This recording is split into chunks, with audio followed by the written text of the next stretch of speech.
In the previous tutorial, we presented the components of the Citiwatts platform that were developed in the OpenGIS for ET project and the Smart Energy Systems AeroNet framework.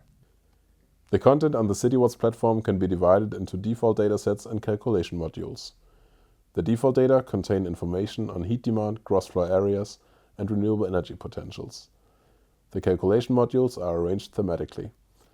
You will find useful tools on themes like heat and cool planning, e-mobility, and energy system analysis and flexibility. Please check out our tutorials on those topics to learn more about them. Before showing the platform to you, I ask you to note that we are working in a living platform. So when you watch this tutorial, there will most likely have been further developments and improvements. We are now looking into the release 2.3.2. Now, let's have a brief look into the platform and its functionalities.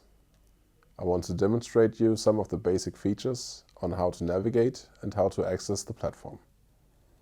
To enter the platform, please go to the URL citywatts.eu/map, which will bring you to the landing page of the platform. On the landing page, you see a map of Europe, which is the area that we cover in the current version of the Citiwatts platform.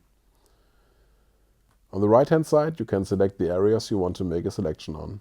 We start with the NUTS areas, which is a standardized categorization of authorities and regions in the European Union.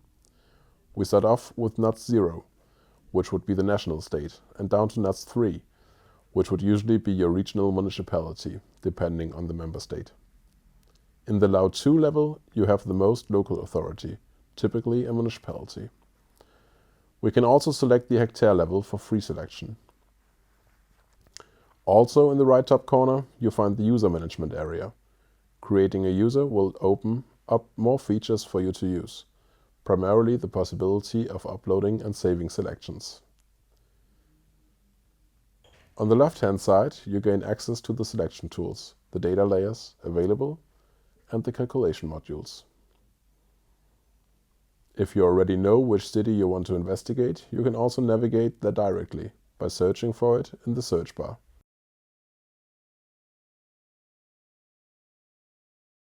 In our webinars, we have also covered more detailed introductions to the navigation and use of the platform.